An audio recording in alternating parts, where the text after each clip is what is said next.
Working? I feel like this is off.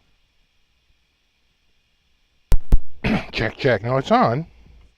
I just feel like it's not. Check, check. Something's not working. No, the meters are showing. No, meters showing. That's weird. How's the guitar? Yeah, no, the meter's right. They say they can hear me. Okay. Maybe my headphones are just down a tiny bit. No, that doesn't sound right. That's way too loud.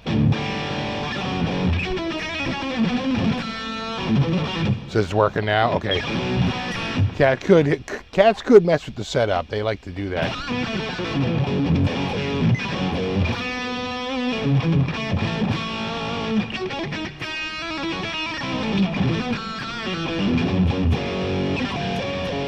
No cats until you plugged it in, plugged it back in for the. Could you get guitar sound though, or was it just the just the mic?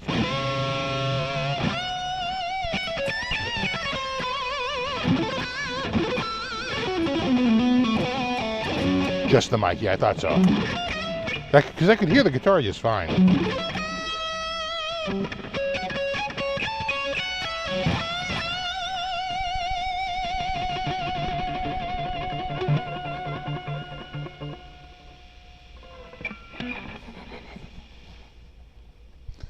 All right, hold on. Oh, YouTube, will you never stop pestering me to run ads? What's up, Terry 3G? Got Daryl, Wendell, Eddie, Cooper, Yeti Motzi, Ben, Matt, James, all the regulars. Deanna, Fretless Ed, Speaker, what's up? Retro Puffer, Trolls, Yeti Motzi, Trolls, Deanna, Trolls. It happens. What's up, Eddie? Let's face it. Say hello, hello. Yeah, run the ad for the double neck fun. What's up, Tiger? What's up, Coots?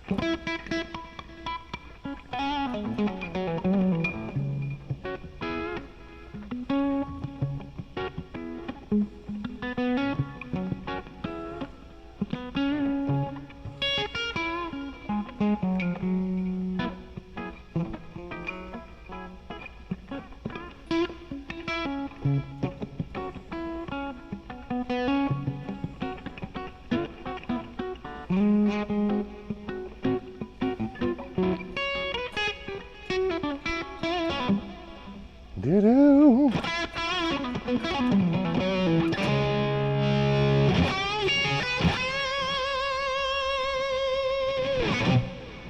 Oh yeah. Oh, double a guitar. Bill Frank, Saint, Super Lead, Proto.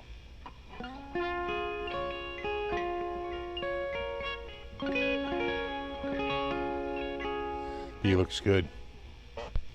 V does look good. I like the V.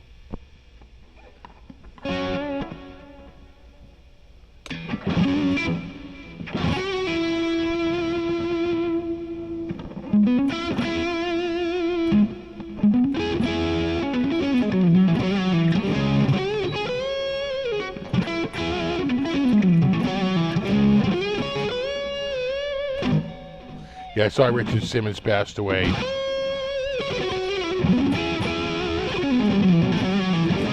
And Dr. Ruth Westheimer. Somewhere. Richard's yelling, Gary! Gary! Oh, Two really good guests on Stern. Pretty much both of them were. I heard that he had a fall, and it contributed to his. It proved fatal, which is sad because he's pretty young. 76. It's not that old. Ruth Westheimer was 20 years older, right? 96.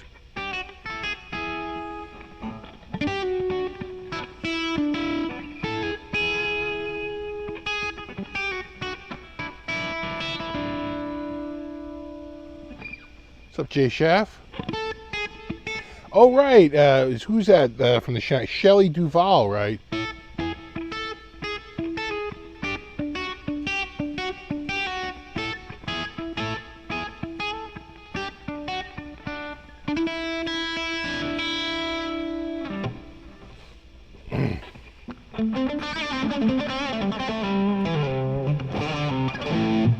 Who passed away? Richard Simmons. And Dr. Ruth Westheimer. Yeah, right. Saget had a bad fall too. Yeah, that's right. That's right. I tell you, it can be fatal. Shelley Duvall was 75. Yeah.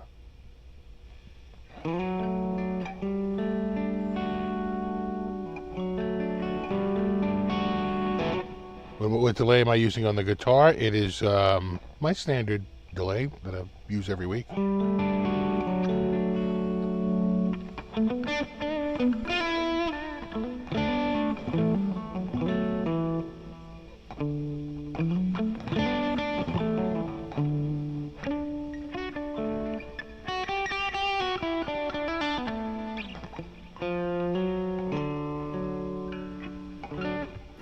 Sounds good. Yeah, I'm telling you, it's this guitar. The Pro Buckers in this, pretty awesome. I think they're really good sounding pickups. And that just goes a long way. I know it's like a little thing, but even like the pickup ring mounting screws are the correct ones, the black flat tops. You know, if this was like a like a lot of the copies, it would be like a shiny chrome, probably a round top. Because it's just the cheapest and what's available. So, little things that make it more like the Gibson one, right?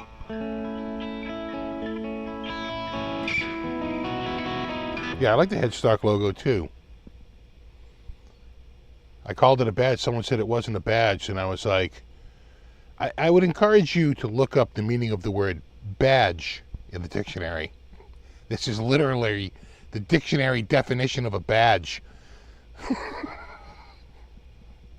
Right? The branding badge. Epiphone.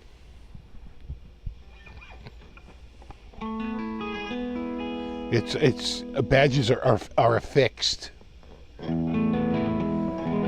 Like the badging on your car, quite frankly, right?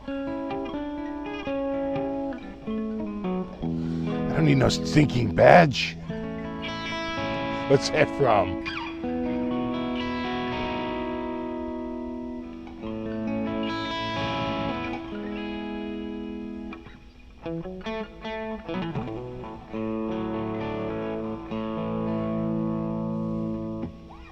Yep.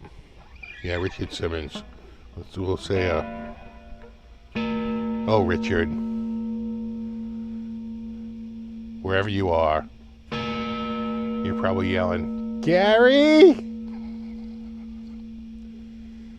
And we hope you find that milky sauce that you are always trying to find. We will miss you, Richard Simmons. Though I will say, Richard Simmons did seem to genuinely care. In a very real sense. And in many ways, Richard Simmons was a phony. But I don't think he was a phony in the way how much he cared. I really don't. You know.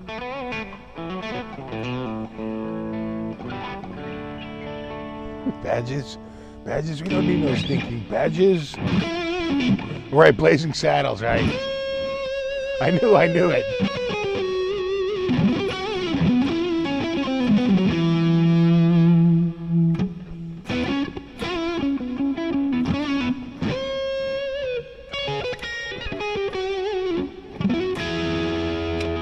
Yeah, he's got a pair of breezy short shorts on and a headband. And he's sweating to the oldies.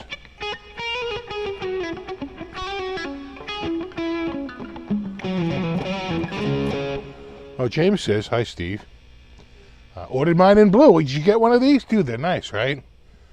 And I love it. Thanks for the great review and the link. Yeah, if you're going to get one, use the link. Even if you don't get one, if you just want to check out the specs, using the link, even if you don't buy anything, just shows that this program is working for them. It shows that it's driving traffic to sounds. That's the whole reason they're doing this. They're doing this to drive traffic. So, if you're, whenever you see a guitar of the week, clicking the link does help show that it's pushing traffic. It's the whole point of them doing this.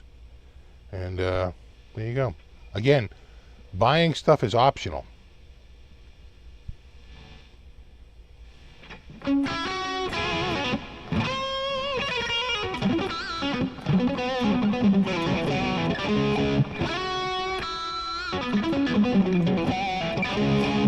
He did care about people, James. The shorts are a bad look, but like you're saying, the shorts were a thing in the 80s. The shorts were much shorter in the 80s. The whole long short thing didn't come out, long baggy shorts didn't come out until what, the 90s? Right? And they got much longer. But in the 80s, it was short. In the 70s, the 80s, way short shorts.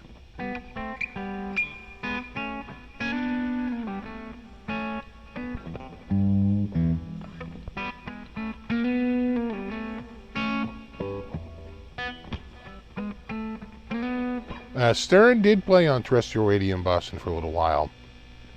Pretty late. He landed on BCN. And at first they would play him at night, and he would whine about it nonstop. Oh, I'm on at night there because they have a big morning guy, which they did. They were going to end the big mattress for him. They had a big morning show. And that guy finally retired, and they moved him to the mornings. That dude, Charles Lacquadero, is one of the last sort of big money guys in radio. Right? Got a nice golden parachute. After that, radio just didn't have, right, the advertising dollars. Yeah, exactly. And then Chuck moved to Hawaii. Exactly. He cashed out. Moved on. It was like later.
Yes, I like these. They sound good. Yeah, I like the V2. I think it's a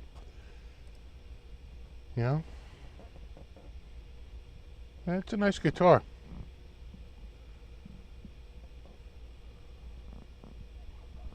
I haven't taken any of the plastics off, because it's a loaner, and you don't want to. You want to be walking around like you own the place. But I'm gonna see if I can flip it over here. Can I flip it, or are you stuck on? What's it? It's stuck on my foot. Son of a bitch!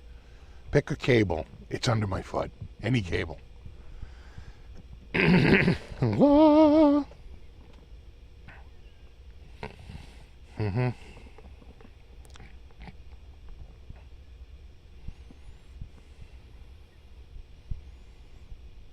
Someone said it reminded them sort of like a bass boat, or a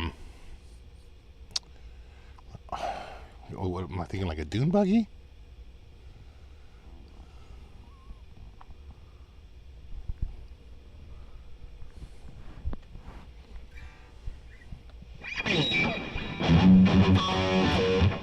How much is it? These are $6.50.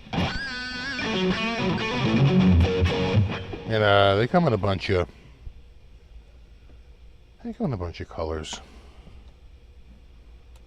Let me just call it up here really quick. Epiphone V. Yep.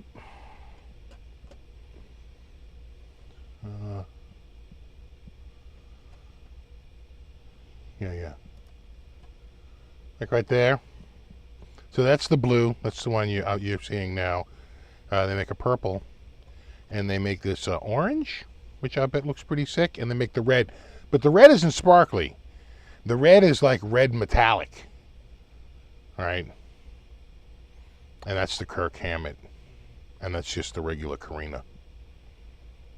Which are more money. Right, $6.99 for the metallic, $6.49 for the one in my hand, and the purple or the orange. You know. Hold on one sec. Let me just see if I. Yeah. Here we go. Like, there's the. You can see that's not a metal flake one. That's just straight up metallic. You know, just like a metallic red, which I think looks nice too. I almost went that one. But, you know, because that's also a Zounds exclusive, Epiphone exclusive. But I said, you know what? Let's kick it up a notch. I'm going blue sparkle. It could have been orange sparkle, but I thought the orange sparkle, to be honest, would have been a little too bright on camera. Right? Would have been a little too much, and would have been tough to shoot. So I thought the blue was just the right amount of, you know, reflectivity without being too crazy for the filming. These are the things you have to take into consideration. You see it just gets blown out right there. But you have to take stuff like that into consideration when you're, you know, when you're asking, you know, they're like, well, what color do you want? And it's like, something dark but not black, because I'm wearing a black shirt. So lighter than black, but darker than, say, I don't know, yellow. These are the things you go through.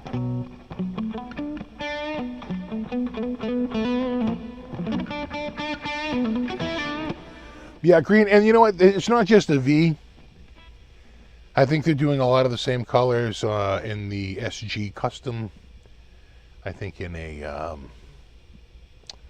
Explorer, and maybe even one or two in a Les Paul. So they got a few models. Just go to Zounds, use the link so that they know I'm driving traffic. Again, you don't even have to buy anything. It just shows that, you know, their efforts to have some feedback.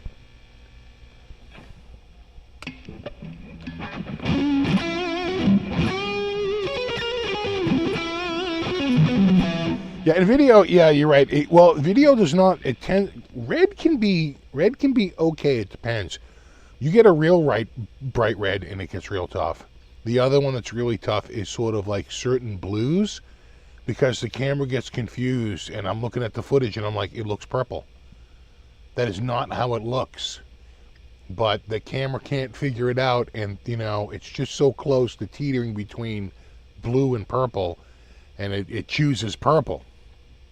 And it's annoying. because it's like you want it to look the way it looks in real life. You know, when you're showing off a color, like, you know, this is really what it looks like. It's another reason why like when I go to buy a guitar, a lot of times I will go and I'll look at, you know, like a Google search just to see like who has the color, and maybe they posted it on a forum or something, like do an image search to see it in like different lighting. Because a lot of times the photos that are taken by the people at the studio, they're just under like the most perfect conditions. And quite frankly, in real life, it never looks like that. You know, and then you see someone else's. You know, a good one is what was it? The Dragon Fruit one by PRS. Looked, I think, a little more red in their promo stuff. But when people got it, I think it had more of a slight purple tinge, or even like a pinkish tinge. Right? It's a little lighter than some of those catalog photographs would make you think, right? So, again, you gotta look around.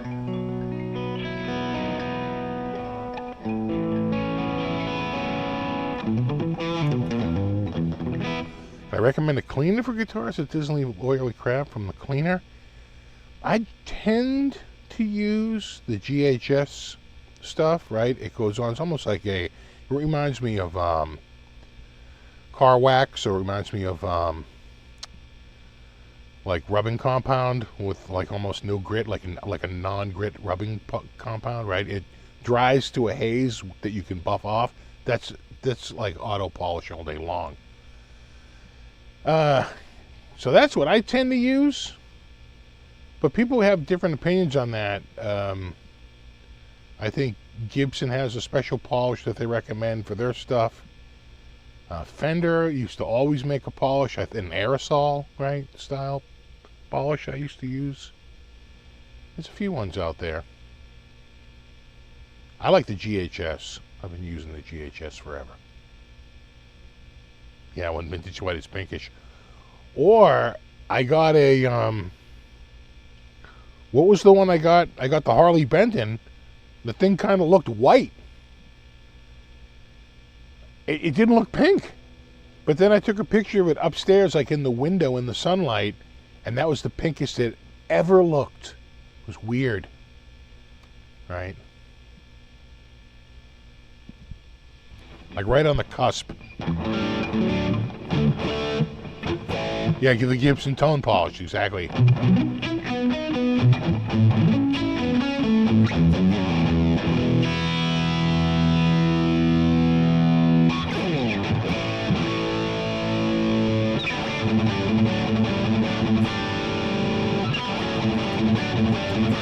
New finish, God, that was huge down here. Don't you remember that in the orange can? That was huge.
Yeah, I kind of like this one too. Sounds killer. Yeah, it kind of rocks. Yeah. I don't think the Gibson's any Yeti Yahtzee, but very much like how PRS had their pickups, like sort of like what I would call Duncan designed, right? In other words, they don't pull the pickup design out of their ass. They actually have something to work off of. I am sure these are Gibson designed, right? They're based off of the the Burst Bucker. These are the Pro Buckers. So they're not made by Gibson. They're not made, in-house in factory, but they're made, by who's ever making the guitar, the Gibson China factory, and they work off a spec, right? So it's like Gibson designed, and they sound good, you know.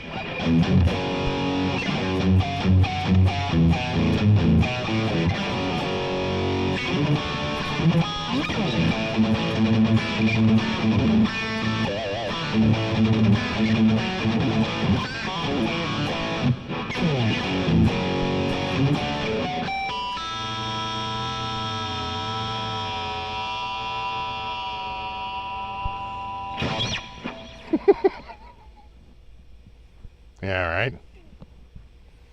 Again, at 650, you know, it's kind of it starts to fall into impulse buy territory.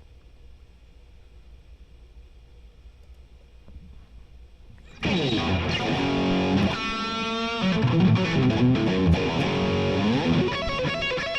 having an episode.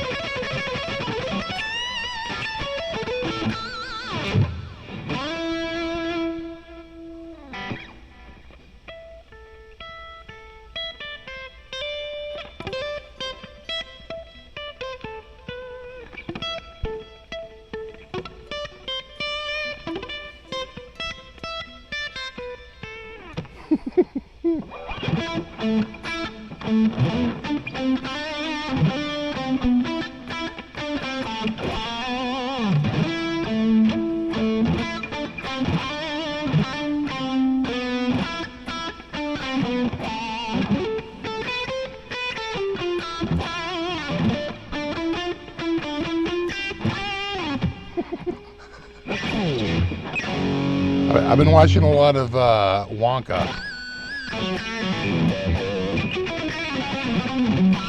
You know,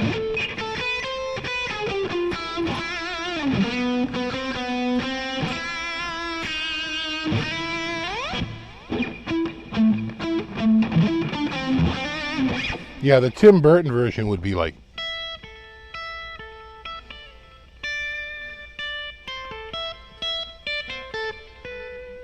right? Probably done with bells.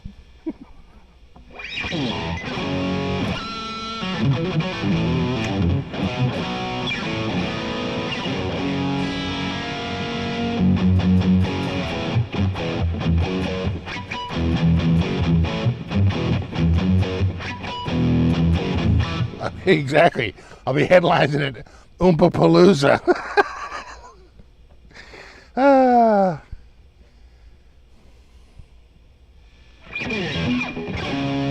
With my band, They Might Be Giants.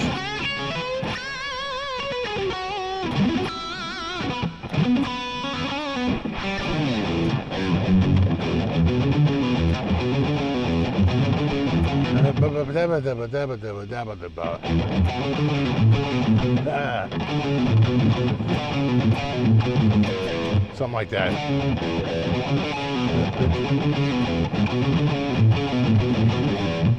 I have to listen to it again because I'm missing a note.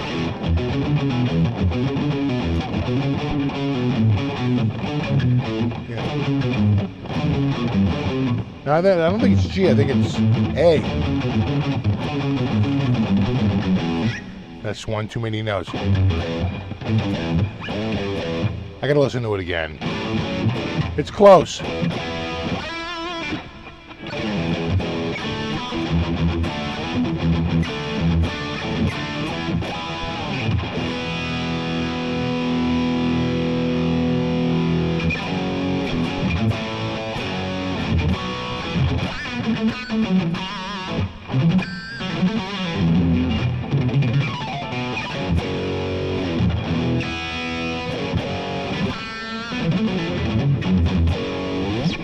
Does it have a slim fat neck? It has the same neck that was on, I think they call it the slim taper neck. It's the same one that was on the Les Paul custom Epiphone I had. I'm trying to get one of the new ones here. I got my top guys on it. They're actually a little on back order. Let me just see what they say here. The neck is, what are they characterizing the neck as? The neck is characterized as Slim Taper C profile. Taking notes? Slim Taper C. Right, like Slim Shady. It's a Slim Taper. Right there, the old Slim Taper.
I could rock one of these.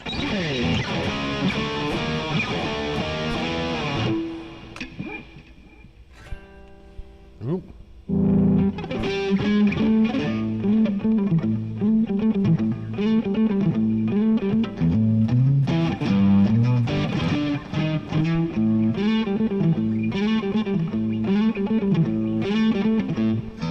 Through your fingers, do you feel the souls of famous Flying V players inspiring you?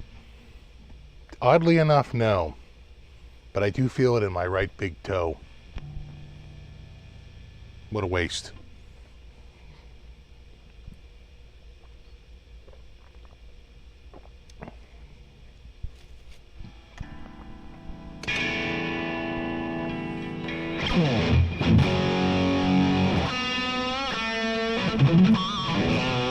Yeah, they targeted the wrong part. Exactly, it's also my issue. Yeah, I can feel them right here in my pinky nail.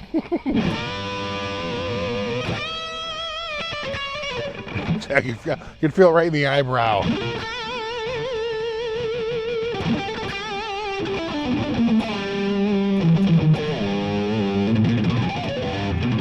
Channeling Jack Black.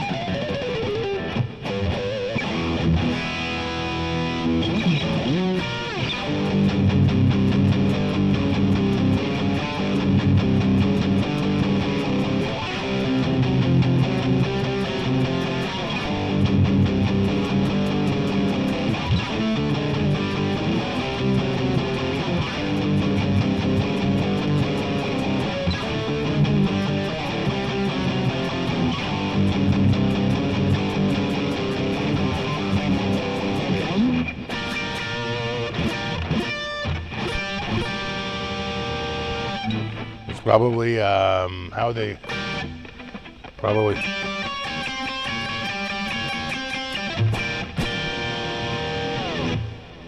Like, cause it ends on the vocals spell out a G minor chord.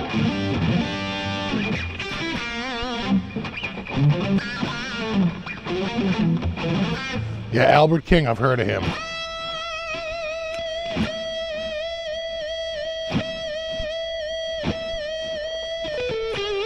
So right before I came on here, I was watching some episodes. In one episode, Phyllis Diller was like the cleaning lady.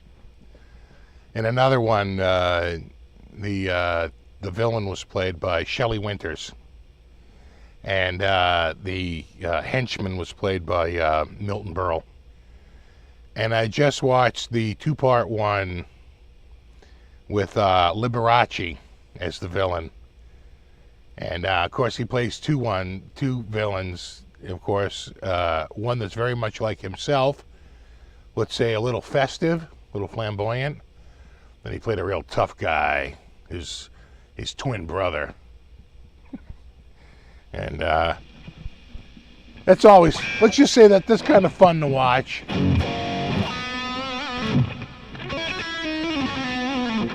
What's up, Michael D?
I've actually been working on my tapping a little bit. You know why? My tapping finger sort of lost its callus because I was using it too infrequently. And it became, once I started to work on something that had tapping in it, I realized it was getting sore. And I was like, oh, you got to build that callus back up again. Starting to lose it. Yeah, the toe, it's all the toe. It's all working off the toe. Listen, you've never heard toe jam? The answer was right in front of you the entire time.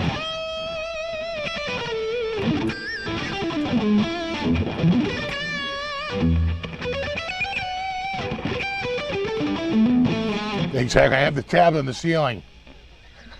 What is that? Then, you know, it's a different sequence instead of Randy was right, a little bit different sequence, you know, or who was it?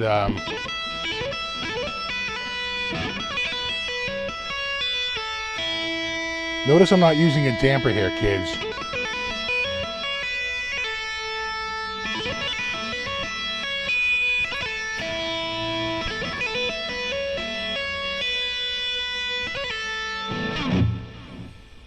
Get the bagpipes out. Irish, so close, Eddie.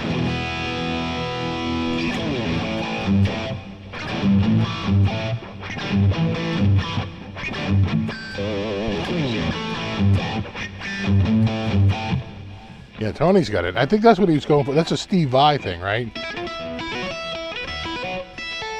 And there's the key. Is A.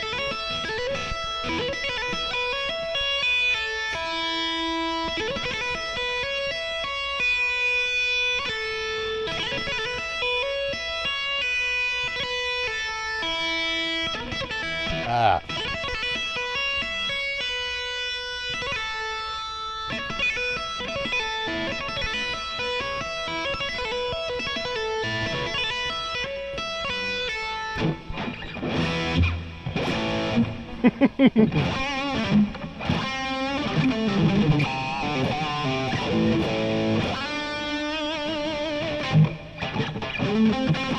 You cut off the tip of your index finger, hard to tap. I hear you. That would be an impediment, sure. Try using your third finger though, because your first finger is holding the pick. So maybe the third one, if that's still left. What's up, Johnny Kramer?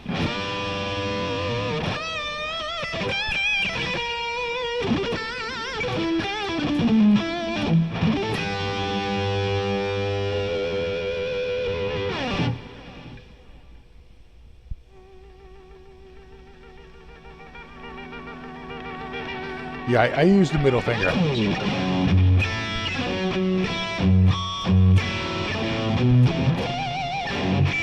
Zach Wild version.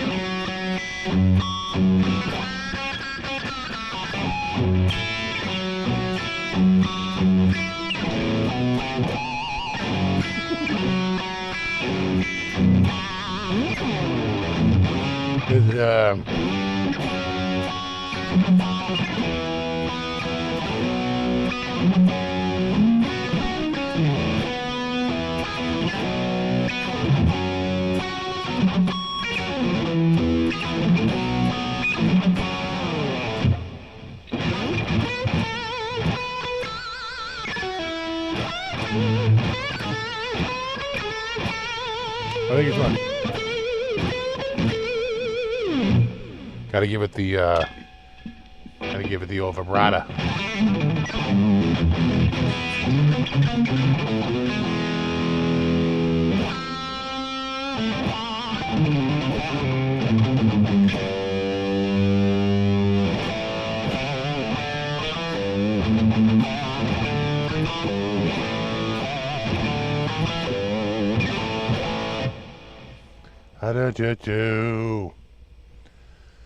Ah, that's a sweet ass Flying V, right? Right? Is it just me? I for one like it.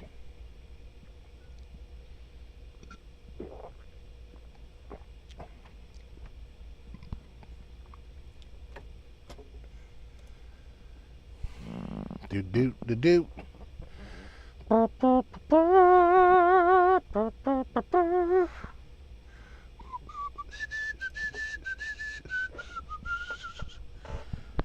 Right there, the old V. I don't know, V sound good. I think V's, by the way of their, their alignment, sort of restructures the contours of the molecular cohesion, which allows for a resonance at a frequency that, vibrates at the chi frequency to tie in that. Probably.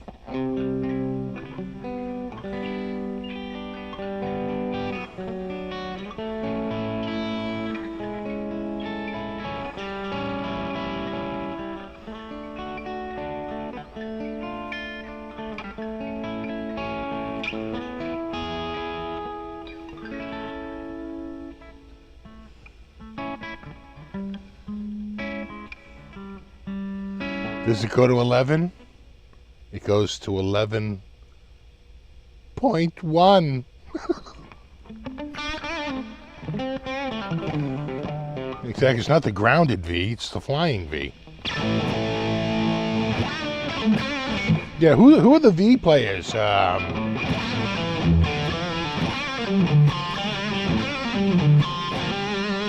Right? Lenny Kravitz? Right? Who else?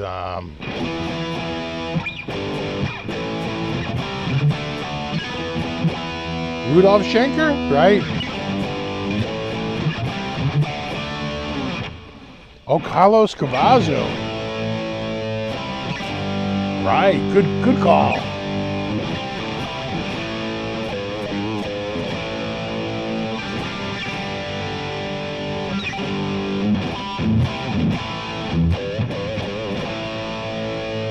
Oh yeah, Billy Gibbons. Hold on a second. Here we have a Sassy Cat. Thank you. Even Steve, I just wanted to get one of those. Yeah, they're pretty good. They're not that crazy expensive either. Like we were talking earlier, $650, $649. It doesn't really break the bank.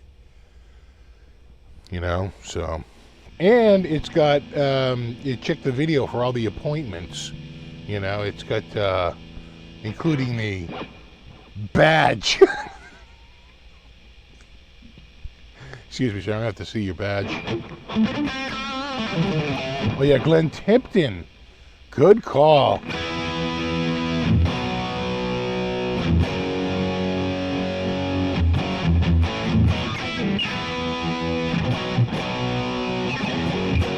The Hetfield.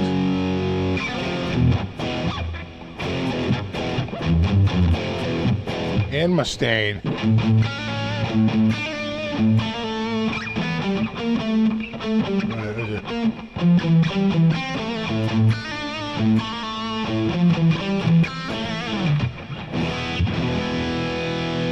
Joe Bonamassa.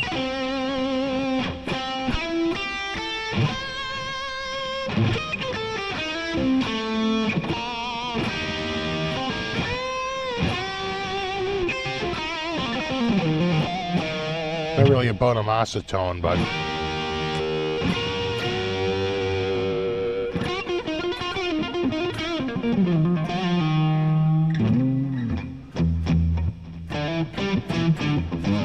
actually I could just play this and knock out both Billy Gibbons and Joe Bonamassa.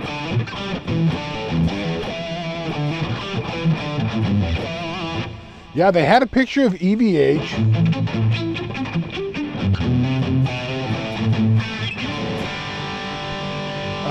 With a V, I think on the cover of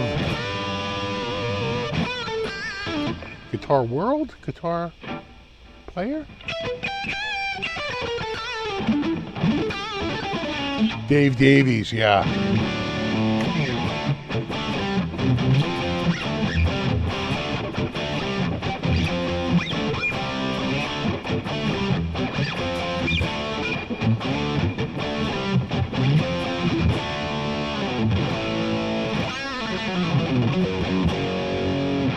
He recorded Hufford Teaching with a V, really?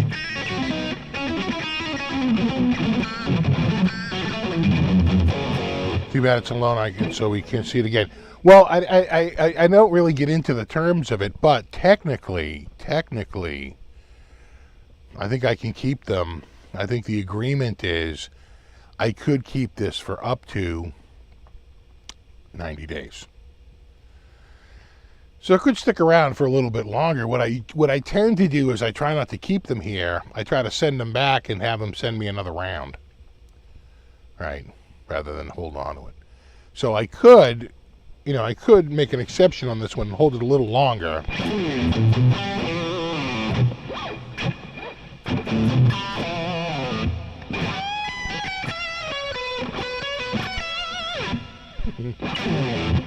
Oh yeah, of course, Hendrix. Which,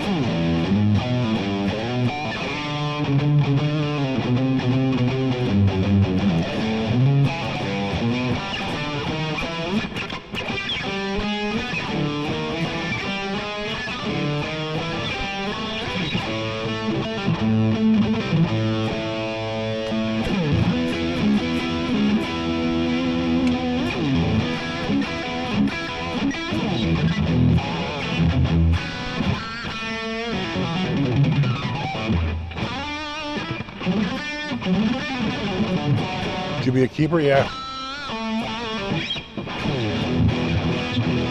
Really, Keith Richards? Yeah, I guess so. In fact, I've seen older pictures with him. He was playing one backstage though, pretty recently, wasn't he? Though he was playing like a 58, reissue.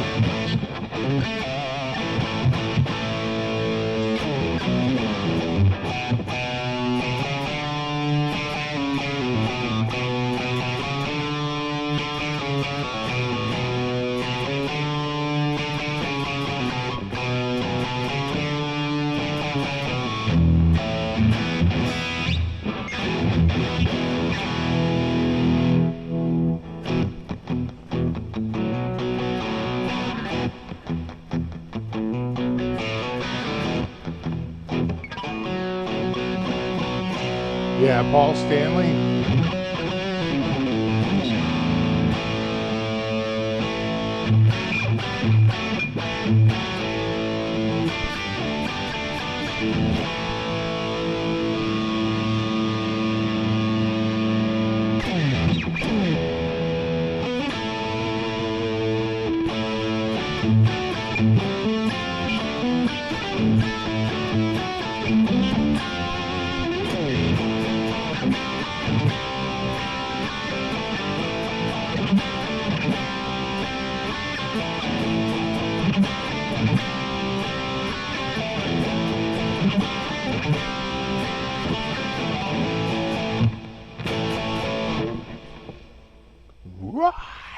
hear that. I'm a V player. Am I a V player? Am I a V player now? Right? I feel like Jerry Seinfeld. Am I a swinger now?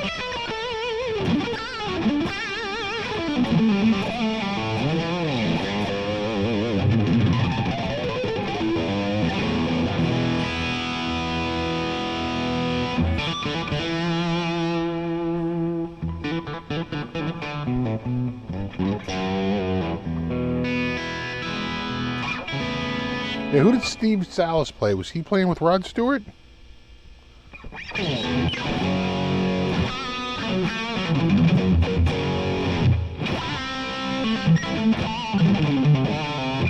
Yeah, right. He had the one with the Bigsby Lonnie Mac. Exactly. If Jimmy Page was still alive, he'd probably be playing in the...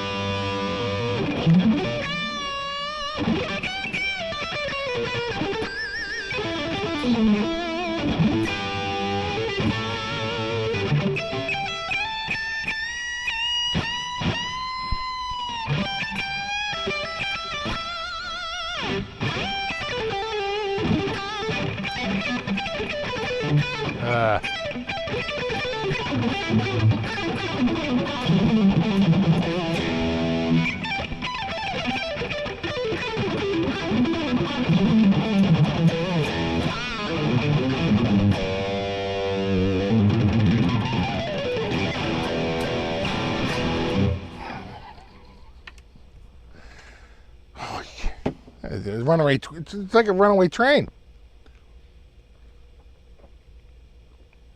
Oh my God. Whew. It's a lot of caffeine. Excuse me.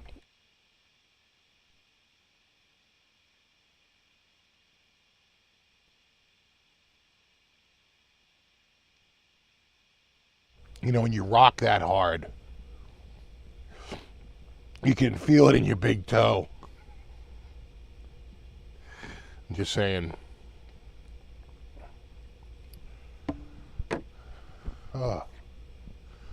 Whew.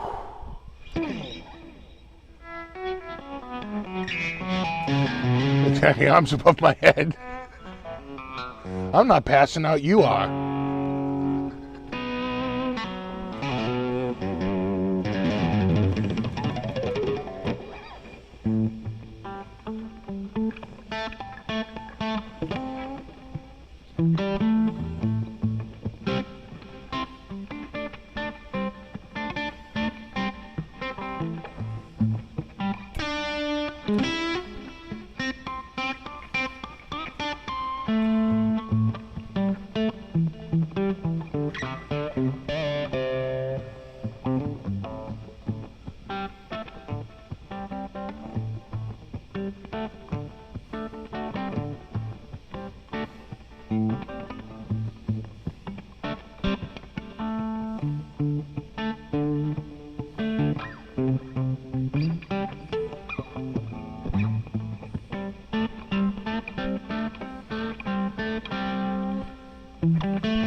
I should check my tune in here. I feel like I'm slightly out. What's my tuning? Well, that's pretty good. That's slightly, but you know, in the zone. Not that bad. That's dead on. Yeah, that one. Slightly sharp. You could hear it. Dead on and dead on.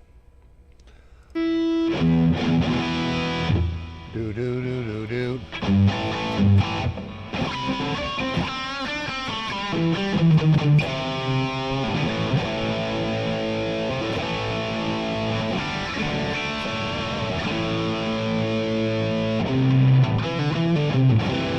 Right, Mark Bolan.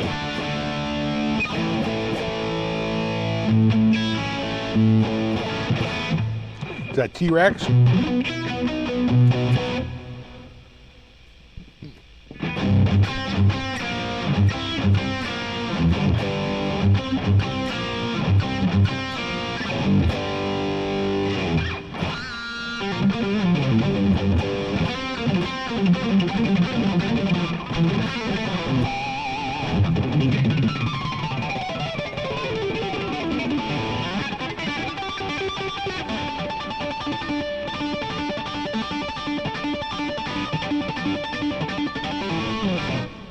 Diddle-doo.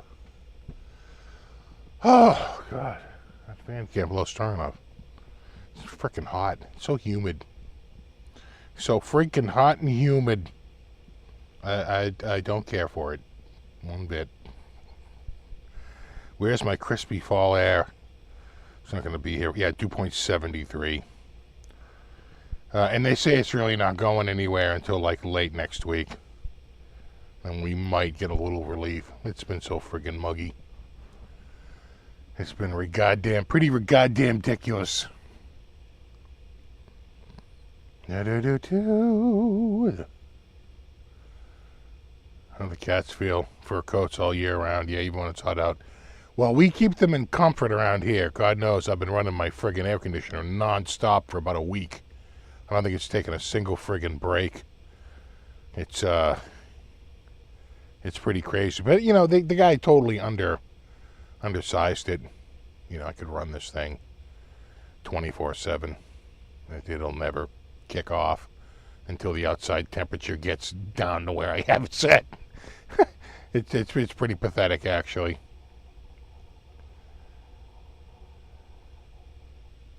But, you know, I think if we were just even 1 ton more, 4 ton instead of a 3 ton, 3 ton for this house is stupid. Quite frankly, one of the guys wanted to put a 5 ton in. I haven't seen the buddy. But every I don't know. There's who is well, at least one person's upstairs. I think my kids are out though. Does your AC at least take the humidity out of the air? Yeah, it does. You know, without it, it's absolutely miserable. You know, it'd be friggin' 100 friggin' degrees in here. This house just absolutely roasts. But, you know, with the AC on, we can keep it, you know, I can set the AC to 65. And if I'm lucky, like overnight, it'll get down to like 72. You know, it'll hit like 77, 78 in the house. You know, it's laughing at your stupid 65 that you've set it to. It totally can't keep up. But eventually, overnight, by the next morning, it'll get down to like 70, 71, you know, and then the whole day starts all over again. And then you fight it back up to 80 degrees. Right, you fluctuate in between 70 and 80 degrees, but it could be worse. If I didn't have air conditioning, I'm sure it would be between like 90 and 100 in here. It would just be ballistic. I do run dehumidifiers, actually. I have to run one in the basement. So I have one that just constantly runs in the basement and ejects down into the sump pump. So you never have to even empty a bucket. And that does a really good job. I have a smaller one upstairs. If it gets kind of too humid, I can throw that on and it will dry it out quite a bit, actually. And that really does make it a lot better when it's, you know, lower humidity. But, you know, I used to follow the heat and the humidity in this house. You know, I was like obsessed with it. So when they put the new system in, I remember the first night telling them, I go, this system is ridiculously underpowered. We've been running it all night. And the humidity in here is this. I'm pointing it out. I'm like, no, with my old window, I used to get much lower in here. I had my relative humidity in the 40s. And I had the heat, the temperature even lower. I said, I'm pulling 55 at the vent. My friggin' window was pulling 45. And it's like, oh, well, that's not the way it works, and blah, blah, blah, and, you know, we'll see what we can do. The bottom line is he just undersized it for the house. He needed a minimum of a 4 ton, probably more like a 5 ton. Yeah, insulation would help, but we don't have any. This house is completely uninsulated, except for maybe a layer in the attic, and that's it. But the walls are completely empty in this house. There's no insulation on the walls. That's why the walls heat up and they in the winter. You touch the wall, it's like freaking ice. And in the summer, of course, it like heats up and the chambers in the wall hold the friggin' heat.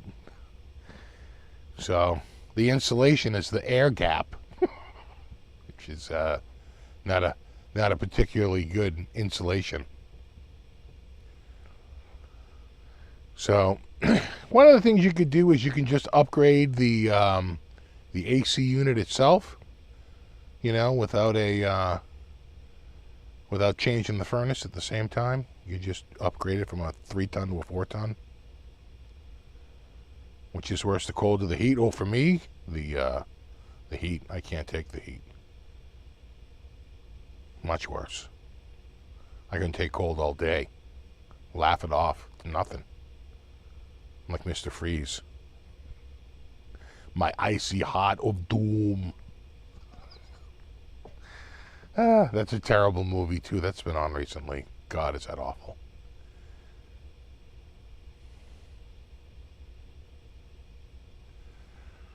You know. Yeah, I can turn... It could be friggin' 20 degrees out. It could be 0 degrees out. And I could set the heat in this house to friggin' 75, 76. And it would hit it like nothing. Nothing. But the opposite, trying to cool the house down, it's a joke. Again, that's why it's just underpowered.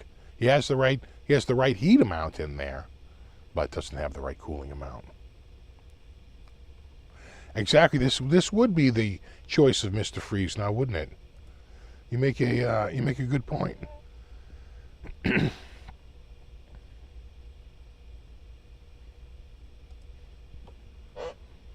Oh God, it was what's his name? Vincent Price is the egghead, and just all the egg puns. Like, excellent. I'll have to make an exception.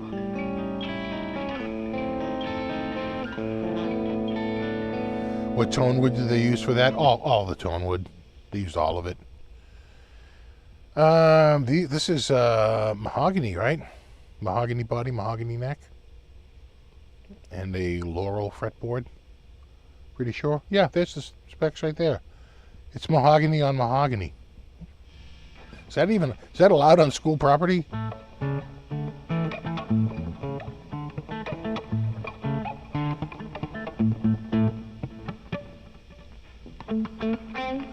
And remember when I said I thought the tuners were really smooth? They're 18-1. You know, most tuners are 14-1. You notice it. You notice that extra gear ratio.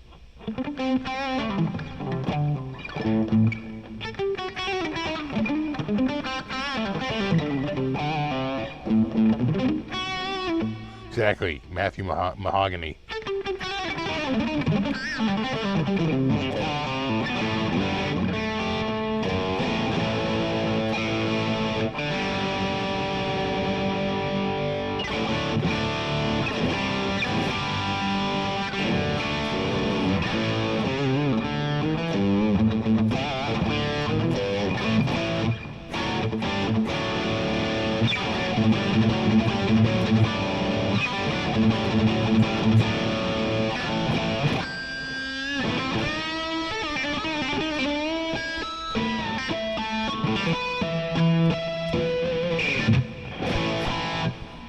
Whack, whack. That was the original Aflac. Aflac. Oh.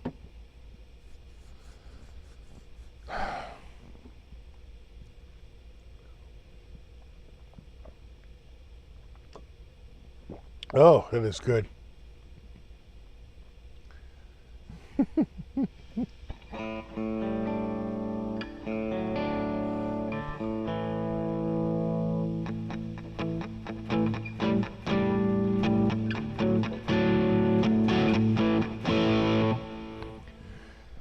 I really want to try out the inspired by custom LP, right? Inspired by Gibson LP custom, yeah. I've been trying to get one here, an ebony one, and it's been on back order, so we'll see.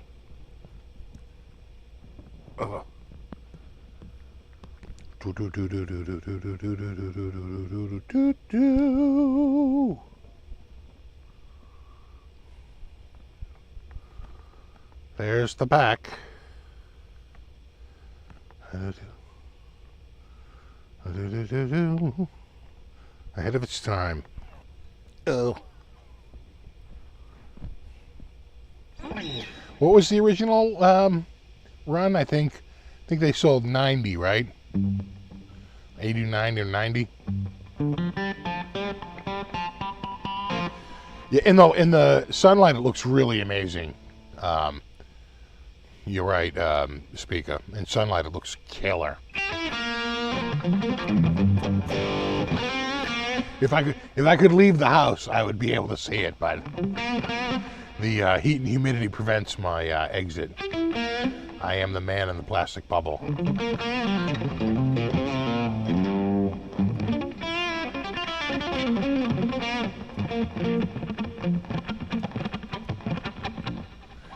It does. It sticks out of the crowd. It's it's what they call a head turner.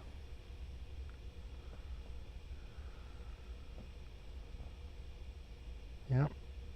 The old Epiphone. Pretty good. So, the other thing that came out is there's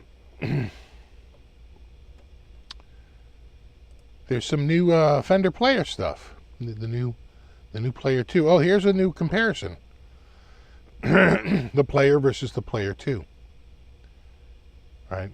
So new tuners. Sanded fretboard edges, rolled fretboard edges, maple or pau ferro, rosewood or maple, standard colors, vintage colors, parchment plastic, aged white. Isn't that parchment? No? Okay. Select new pickup configurations and upgraded bridges. Oh. Ew. Ew. Yeah, indeed, quite. I'm telling you, the prices are coming down slightly too. I have noticed like a lot of brands are having sales, and I've noticed used prices tumbling like crazy. Because people they hold up on buying stuff, and then what happens is. Inventory starts to pile up and they realize that lowering prices might spur sales. And so prices come down because, it's better to make the sale and make not quite as much as you were going to than not make the sale at all. A lot of colors though, huh? Jesus. 3-color sunburst. White blonde, polar white, transparent cherry red coming in October. Boy, they were pretty far out, huh? Coral red,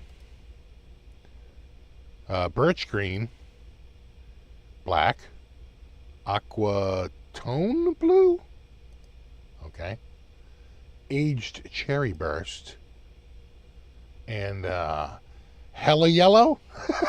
What is that? We'll just call it hella yellow.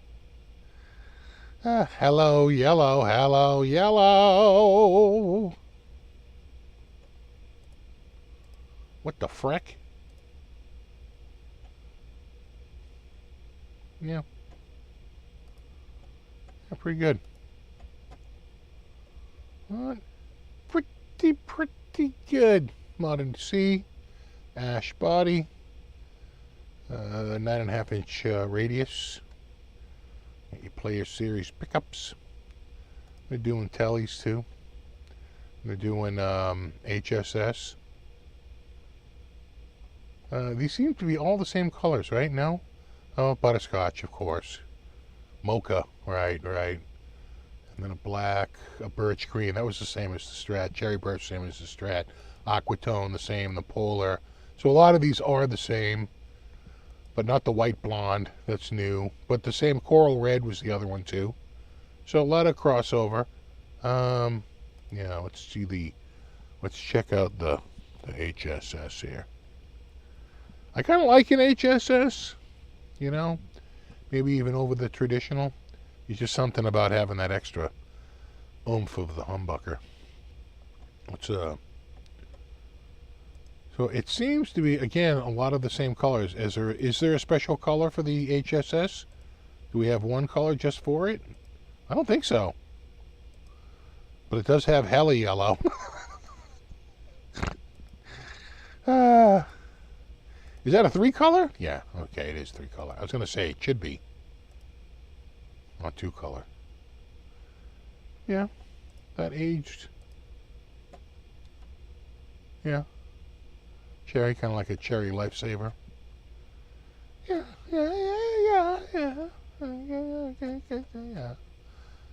Sure, I suppose. I mean,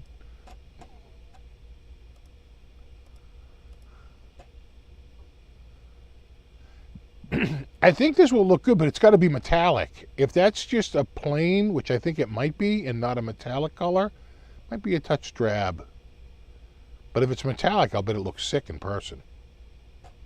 Is it metallic? Birch green. Do they tell you whether it's got a metallic? I don't think it is. I think it's just, you know, straight up paint. Yeah. Specs. Gloss polyester. Yeah, they don't really say. Anyway. Back to my main cam. That's the new Fender Player Series. I am trying to get one here. Should be here in a couple of weeks.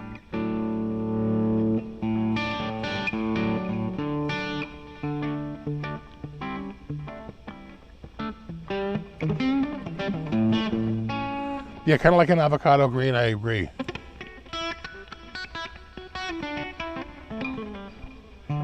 Yeah, the green stove you grew up with was probably from the 70s.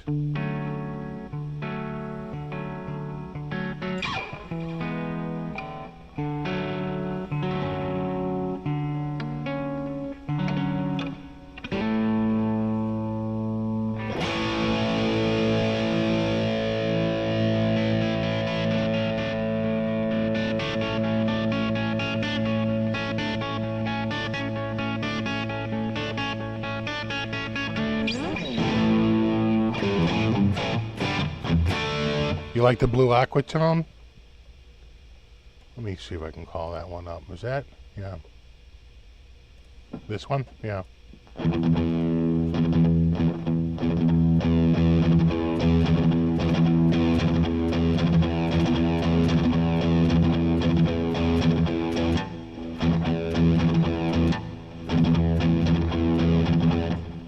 I just sit in front of the TV a lot and just do that. Just sort of like...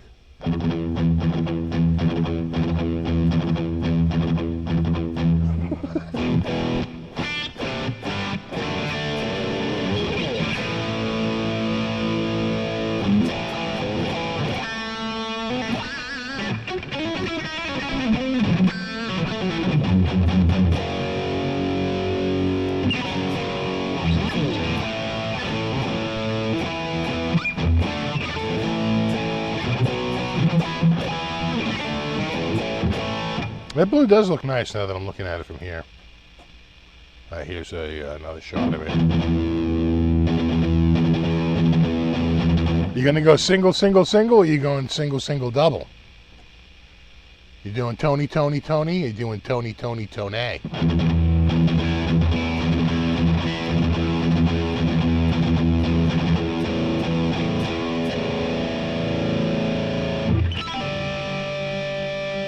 $30 more for the humbucker.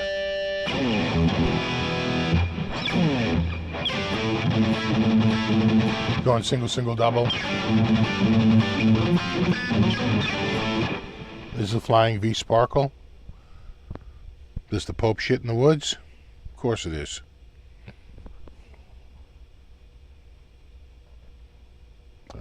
Where is it? Right there. Sparkle cam.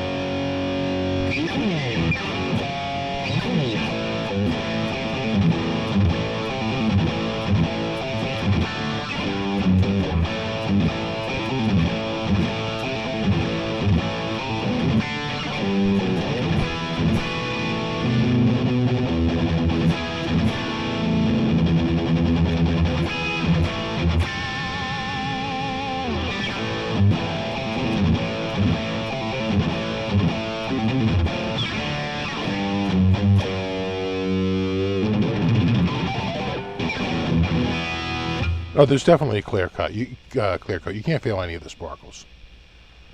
No spark. You can't feel the sparkles.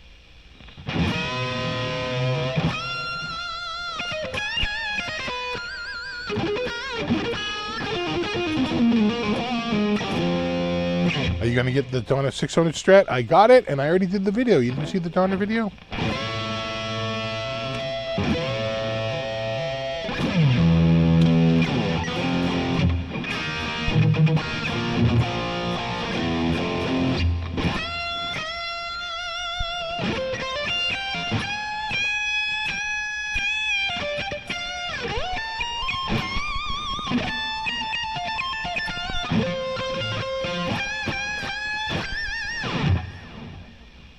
I'm just saying, if Tom Schultz was still alive, he'd probably be playing a Sparkle V. Yeah,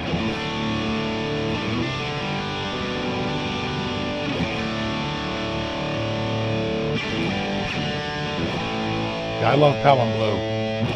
Especially if you've seen a Pelham Blue, like Les Paul Standard, that should look pretty sick in person.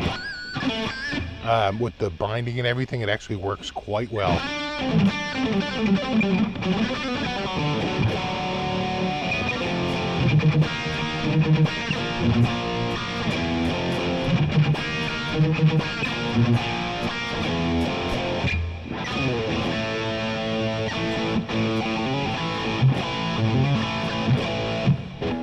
Tom is still alive. I know. It's a joke we've been running for a while. It started out that I would have some crazy guitar like the Steinberger, and I'd say, I'm just saying, if Hendrix were alive today, he'd probably be playing a Steinberger. But of course, that morphs into people that are still alive, right? I'm just saying, if Jimmy Page were alive today, he'd probably be playing a Vola. Right? It's a comedy.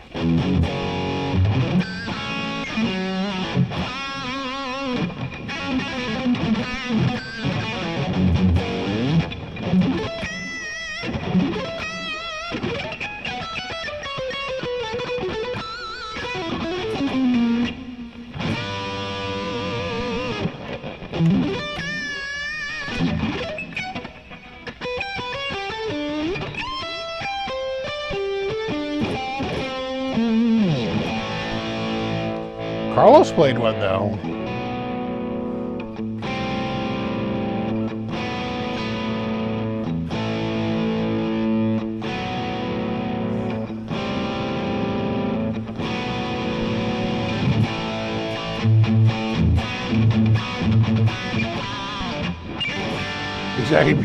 Exactly.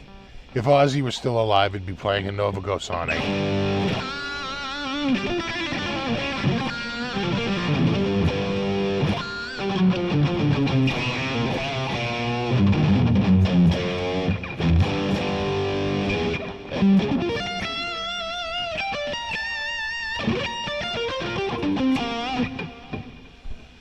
Oh man, this guitar is nice, huh?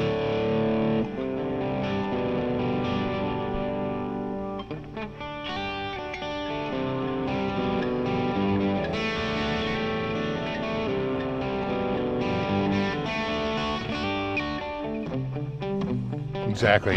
If Brad Gillis was still alive, he'd probably be playing an air.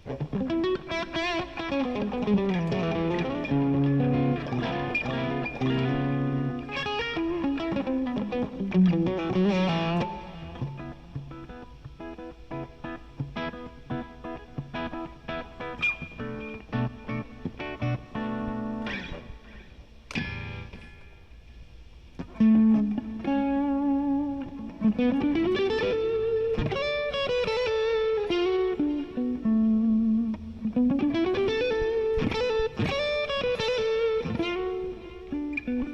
just saying.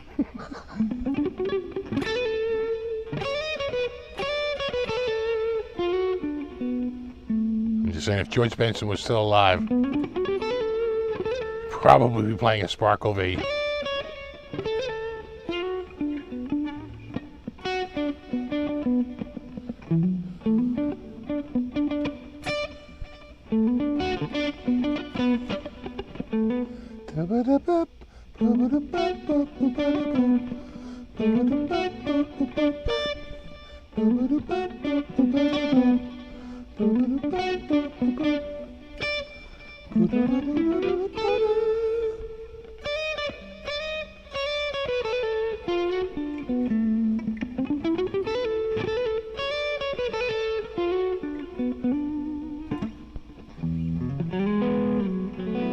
Yeah, exactly. If if Pixie Licks was still alive, what would Pixie Licks be playing today? Probably a BC Rich Warlock and like a leopard print or like a zebra print.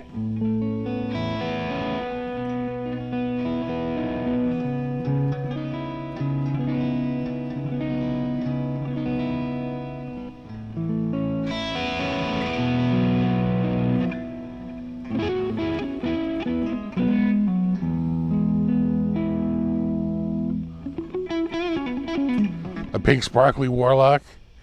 Pixie Licks would be playing a Hello Kitty. Yep.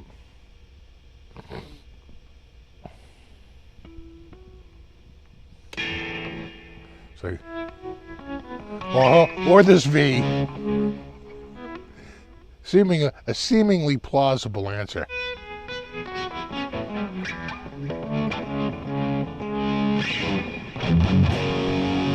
You still search for Pixie Licks once in a while, yeah.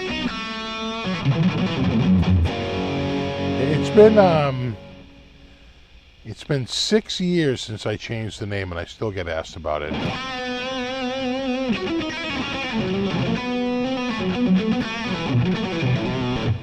Didn't you used to be called something? Yeah, Tone King.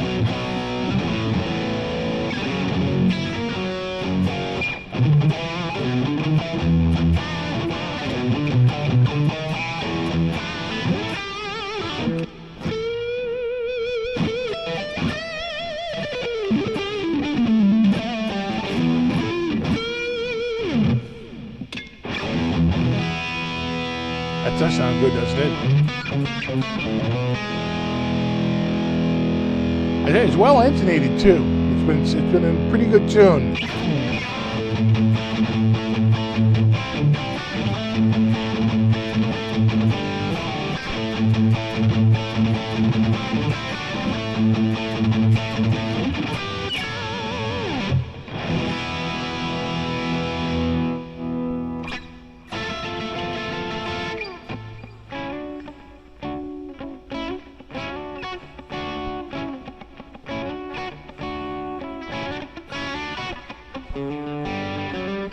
Ben Tom might be one of the few people that actually knows that tune.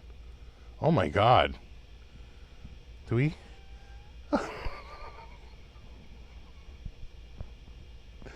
Don't cry for me, cutie. Get in the cry butt. Got us cry butt.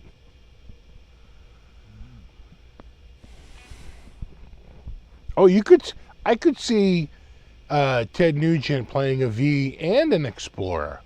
I feel like an Explorer really would fit his sort of like that whole 70s thing, but he tended to play the hollow bodies or the semi-hollows.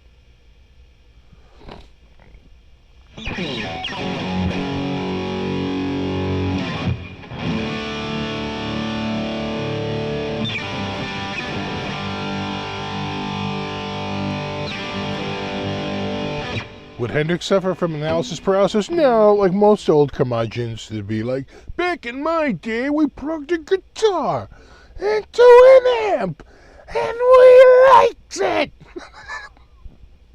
That's usually where that goes, But you never know. I could see him be like, "No, man, I just got the latest Axe effects, man. That thing sounds amazing. You can hear him right now." Exactly the meow song.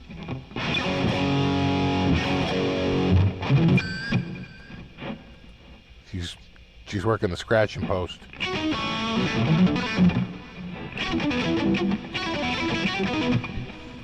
You gotta get it right in the right spot.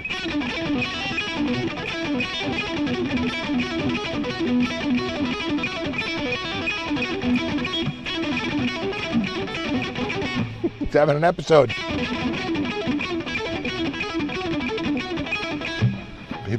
Hendrix would probably have his own podcast. His dog would have his own podcast.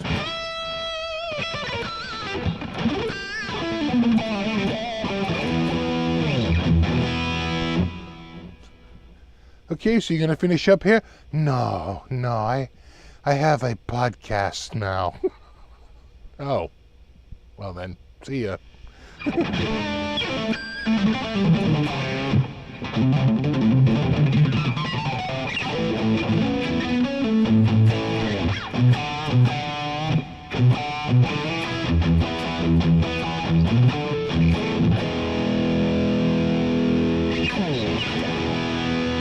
Now John Sykes, yeah.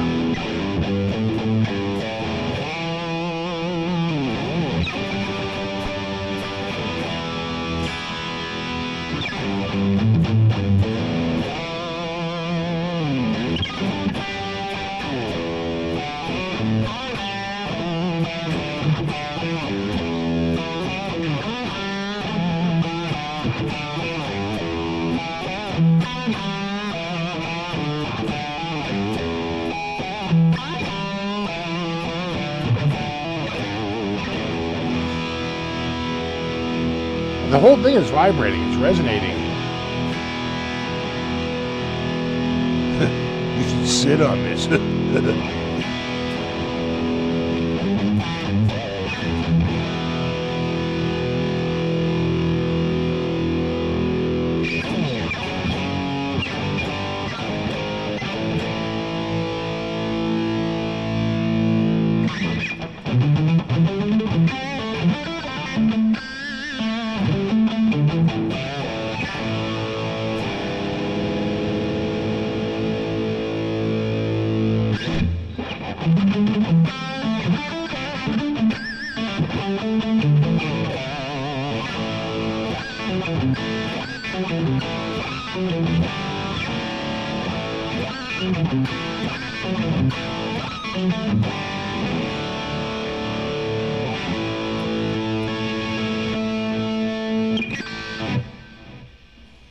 It needs a scallop neck.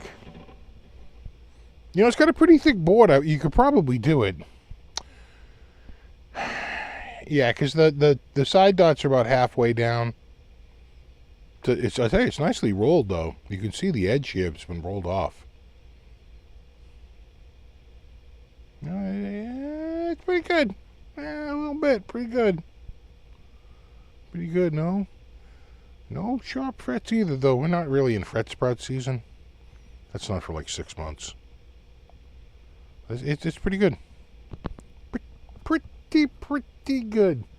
Oh, come over here, you big baby. Jesus Christ. This cat. I get the cry to the cry.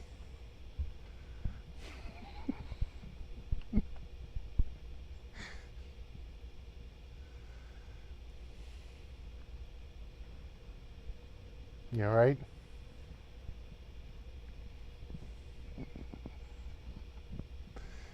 She's like, yeah, just gonna lay here.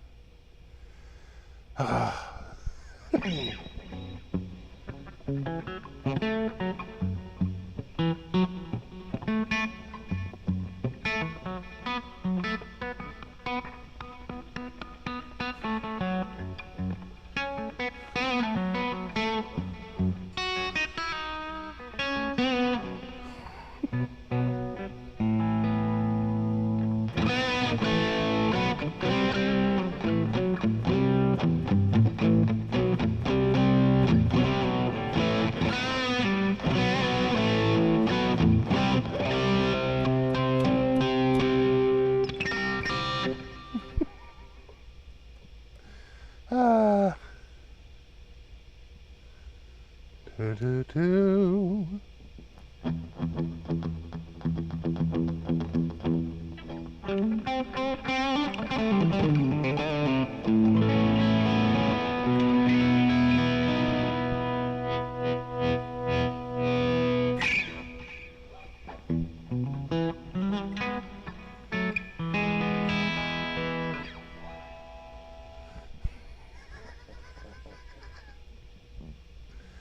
You right there?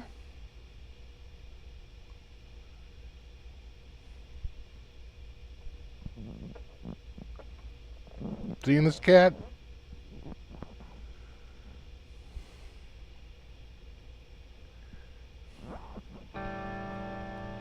What?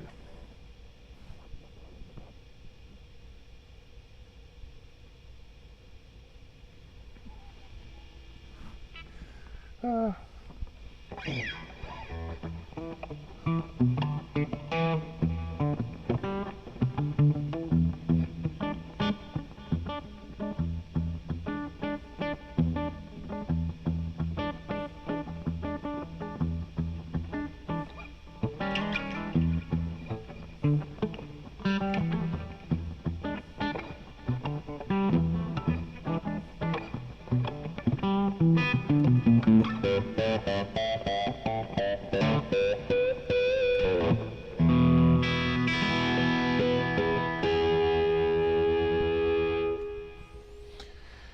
Anything you don't like about the guitar? When I first got it, I wasn't crazy about the height of the knobs. I thought they were a little high.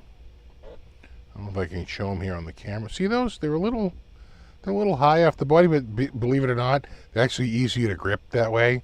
I think if they were down flush with the body, then I probably wouldn't be able to turn them as easily. So I retracted my complaint.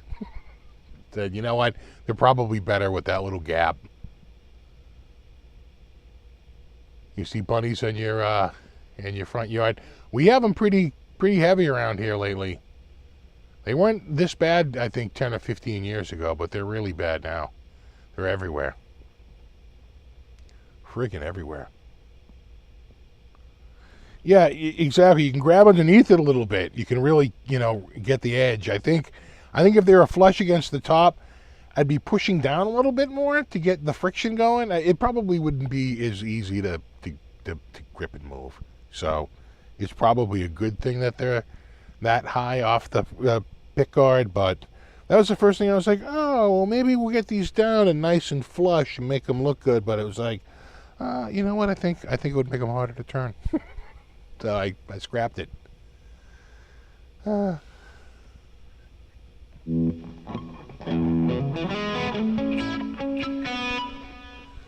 do do, dee dee dee dee.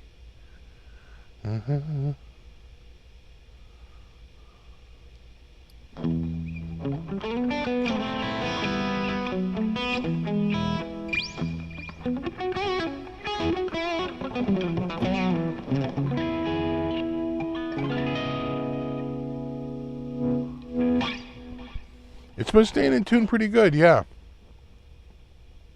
And I haven't done anything to it. I didn't even, a lot of times I'll throw a little, I have the D'Addario, what's it called? What's the official name? It's friction remover, the kit.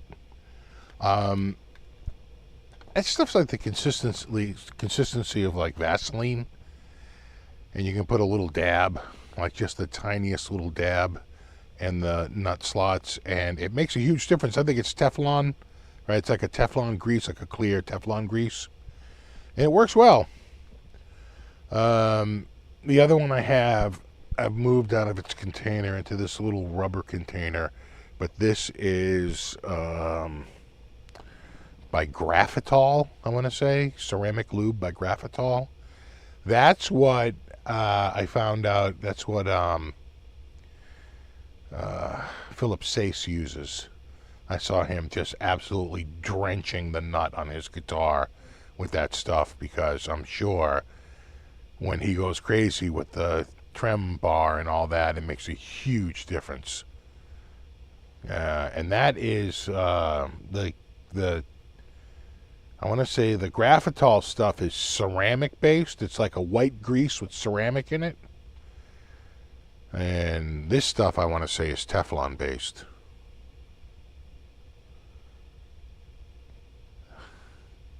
I don't own the guitar. It's a loaner. It's just a loaner. It's for part of the Guitar of the Week series. So they loan me guitars, and I feature them week by week. Now, I was sending them back pretty quickly, but lately I've been keeping them until like the following Saturday to use them in a live show. That's been my latest MO.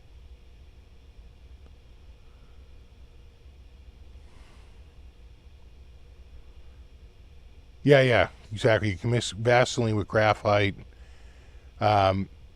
They say the difference between the graphite and the ceramic flakes is the ceramic flakes last longer. I think the graphite breaks down a little bit more quickly. The ceramic flakes stay more intact. And what you're trying to get is flake on flake action, right? Because when the flakes move against each other, they're very slippery. So what you get is you get the grease to adhere to the string, and then you get it to the grease to adhere to the nut slot, and then in between, within the grease itself, is the movement, and you're really moving little micro ceramic plates, or you're moving the graphite or something on top of each other. It's graphite on graphite or ceramic on ceramic. That's where it gets very, very slippery.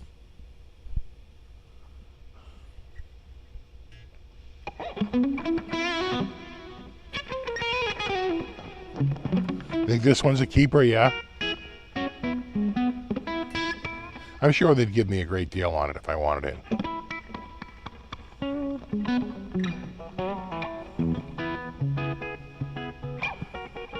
Or I could get an orange one and see if it sounds any different.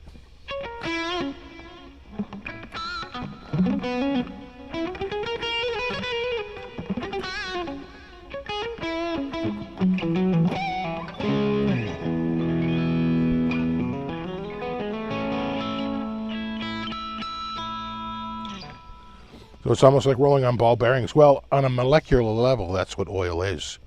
It's molecular ball bearings, right?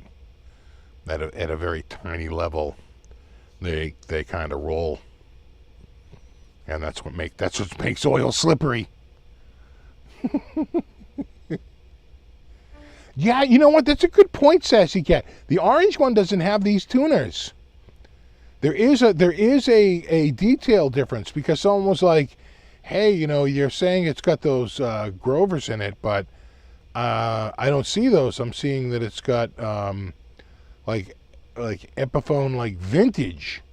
And I'm like, no, it says, I'm pretty sure it says Grover. No, does it say Epiphone? No, it says Grover. Right? Yeah, it says Grover. And they look like Grovers. And you know how I know that? Because it says Grover. That's how. That's what it looks like.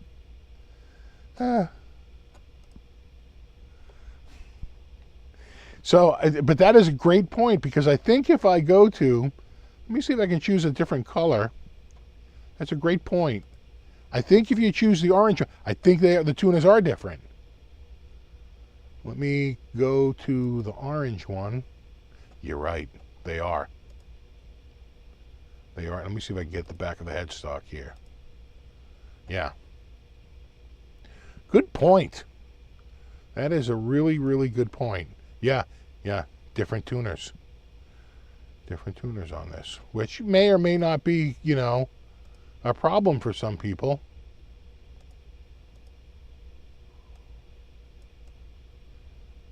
But those are the Epiphone versus the Grover. Oh, what a tangled web we weave. Oh, Jesus. Well, now, what am I hearing? I'm hearing poot butts. My cat back there jumping up.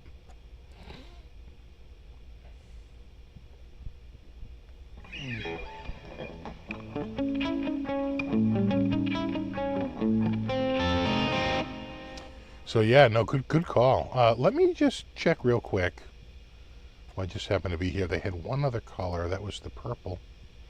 Okay.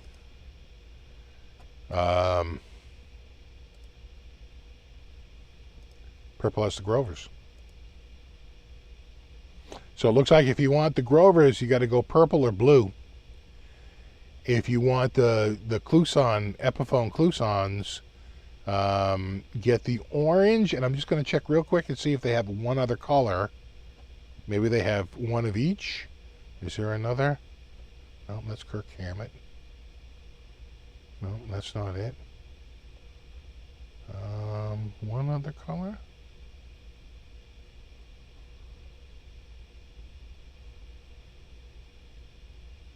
No, they have the metallic red one. And they have this one, which is a Zounds exclusive color, but it's not sparkle, right? It's just a regular, it's like an olive drab, right?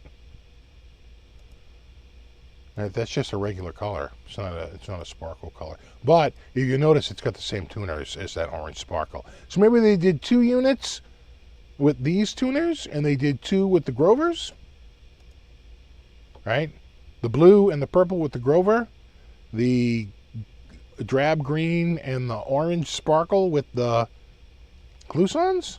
Got Kluson copies, Kluson-like, Kluson-ish, Klusonic.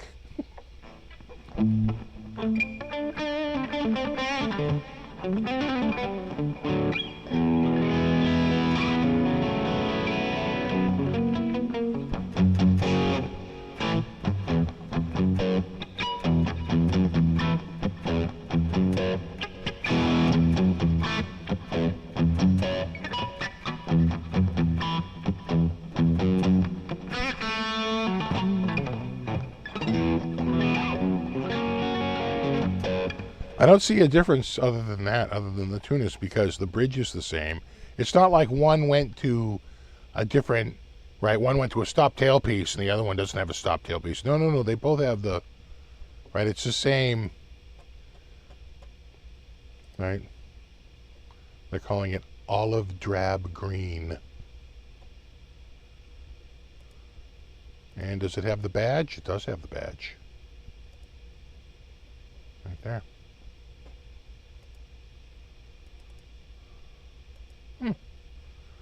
Huh. So, you know, if you want a more outrageous color, you can get the purple sparkle, the orange sparkle, or the blue sparkle. If you want a more conservative color, something not so outrageous, you can have the olive drab green, or that other one was like a metallic red, right? Wasn't it? It was like a... Yeah, right here. Hold on. There it is. Metallic red. Which is, again, not a sparkle color. They're calling it ruby red. Just a straight up metallic. Well, good looking guitar. I'll bet that is gorgeous in person. Right? With the black pickguard like that. I'm just saying it's kind of sharp. I'll bet it sounds good. I'm just saying. Any other spec change? No. Pro buckers.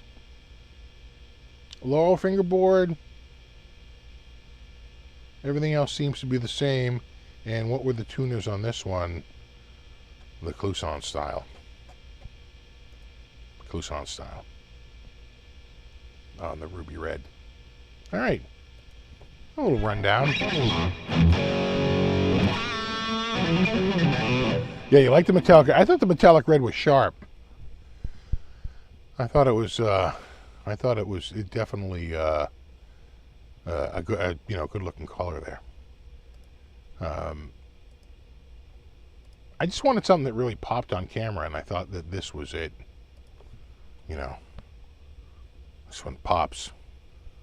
Pop, pop, pop.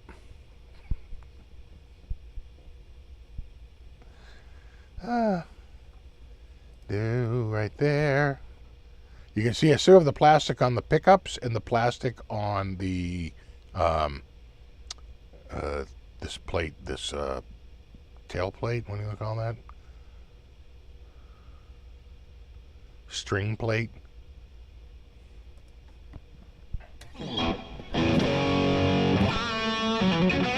The street price on it is $649 with a bag.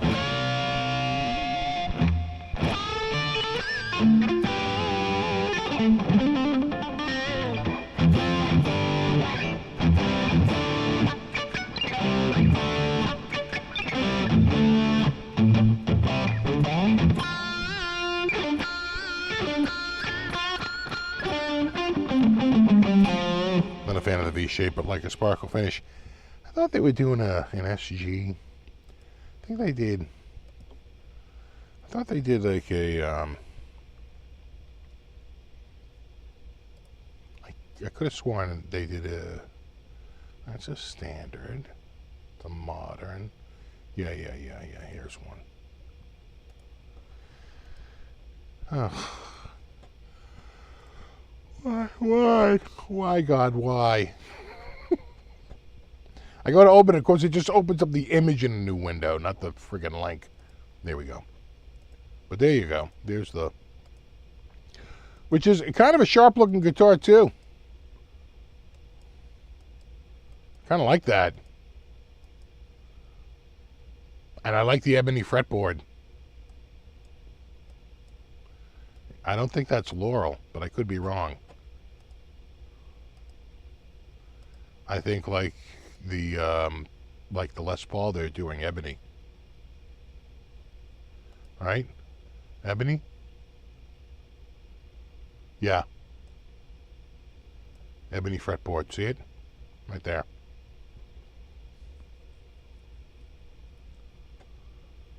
So pretty good. Oh, there's a bunch of them. All right, hold on. Can't be doing that, or else they're gonna come after you and they're gonna say you were stealing their video. But we'll just flip through. So they're doing a few different things. Sparkle here, sparkle there, sparkle everywhere. There you go. A few more. This and that. Commentary. There's the V. More V. V sparkle is actually kind of subtle. I mean, compared to this sparkle, way more subtle. Yeah. There's the blue. That's what I have, right? There's the V, the Explorer, the SG, and the LP. Yeah. Oh, looking pretty good. Do chug chug.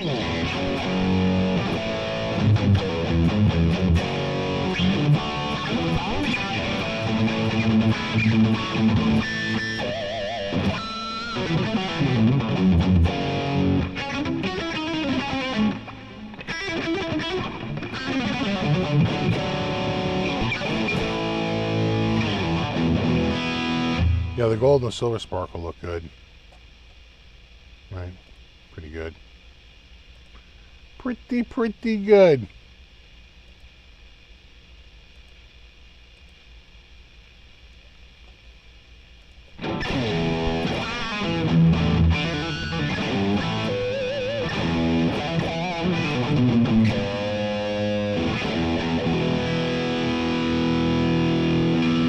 His name is Sparky.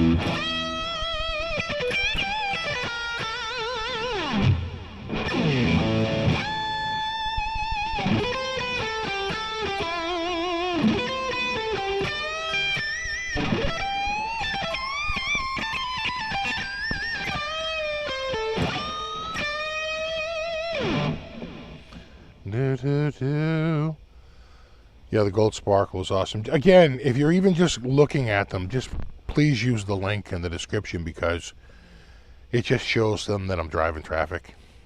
Again, Not that you're buying anything or anything like that. I'm just saying it, but it does show that they're getting a little bit of feedback. So.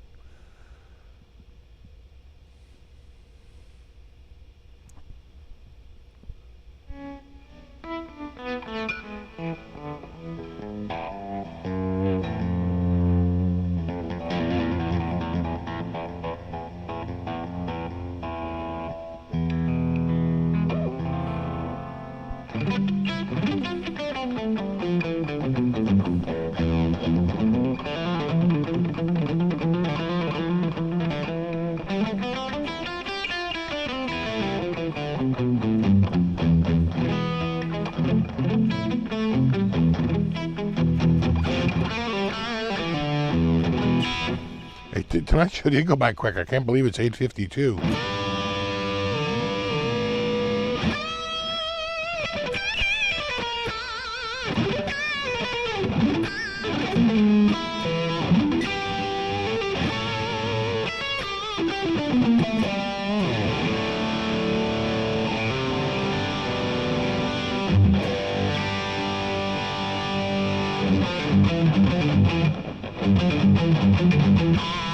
I'm just saying, if Vernon Reeve were live today, he'd probably be playing a Sparkle V. That's all I'm saying.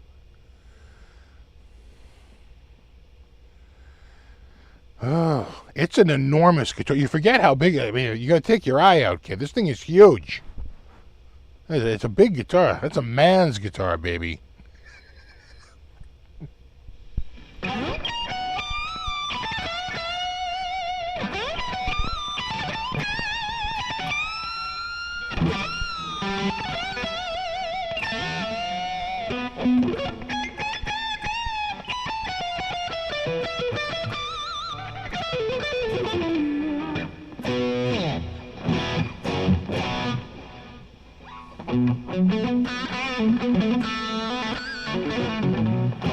A headless Flying V.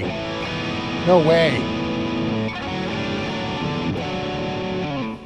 Because then you would shorten the length of the resonance and the chi would not align correctly.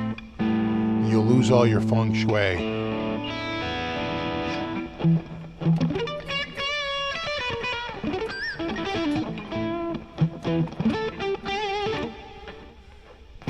I think that's the secret sauce with these, the sheer length of them. Maybe Paul Gibbett was on to something when he had a guitar made that was so friggin' huge.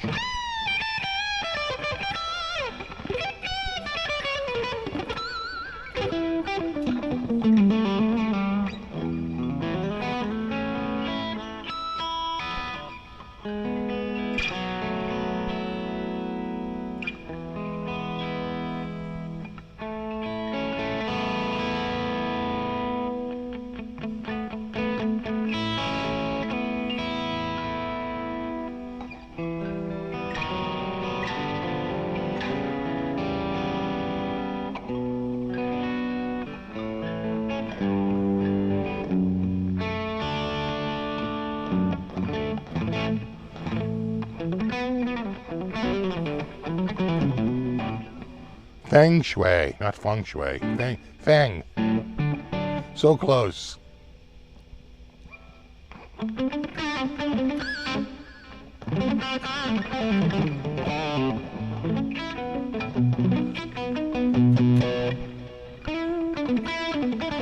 Exactly, ping pong.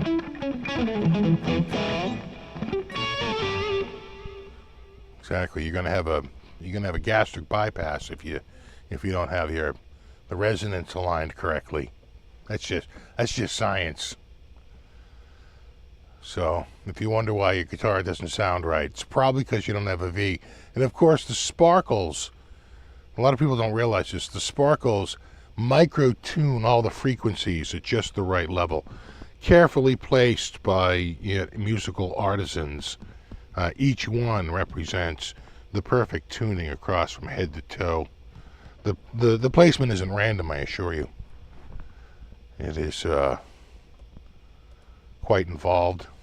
Painstaking hours with each sparkle properly placed to properly, reflect and absorb the right frequencies. It's truly a masterpiece. Exactly. Their tone sparkles. Thank you. Fine. See, this guy gets it.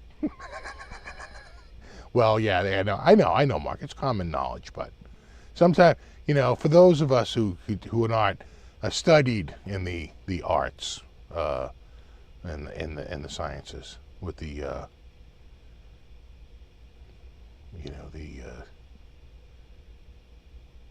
the exact art and science of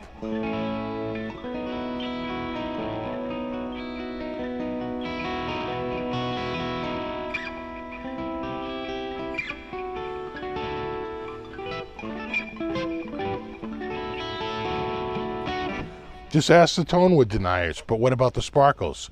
You know what they're going to say? I have no idea what you're talking about, because they're denying it. Never forget that. They're going to act all like, you're confused, you're crazy, you're making that up, you don't know what you're talking about. That's how you know you got them. Nailed them. Nailed them right there.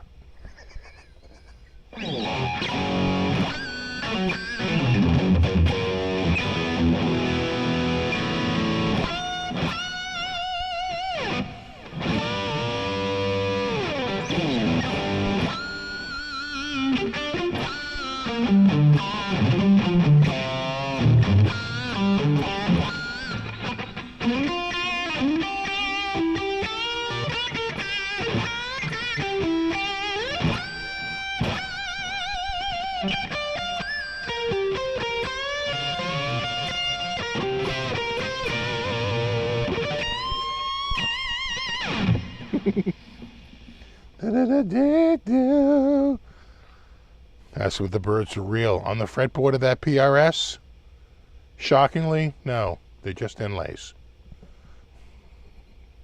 Have a good one, speaker. We'll talk soon.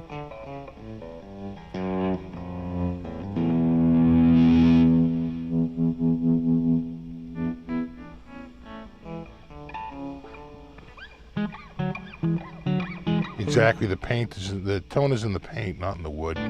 And the polish, don't forget tone polish. And this is huge, those are the best sounding pickup rings you can get. Right there. The best sounding pickup rings. And just all those little things make a difference. Once you hear a pickup ring like this, you're like, oh. How did I miss it?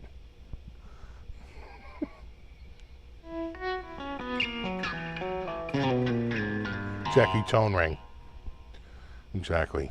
You've never heard of a ring modulator? Case closed. All right, dudes. I feel like I've saturated you guys with enough information this week. Oh, we gotta rest our brains for another 7 days to come back to more insider tidbits. And there you go. Exactly. The Pro Buckers were much better than the ill-fated amateur Buckers, which didn't last. Pro Buckers much better. So there you go. Another successful show. We did it. We didn't talk about the used guitar prices, but they're coming down.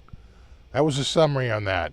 I've noticed them coming down. In fact, I've noticed a couple of. Bobby sent me a picture today because they had a pretty decent SG down at one of the local guitar centers, and it was like $10.79. And I said, I feel like that would have been like $12.99 just like a year ago, and it was marked up higher and knocked down. And I said, but I feel like maybe 3 or 4 years ago, it would have been more like $9.99 or even $8.99. So we're not quite there yet, but we're getting there. We're getting there. A little bit. There we go. All right, dudes. No, you rock.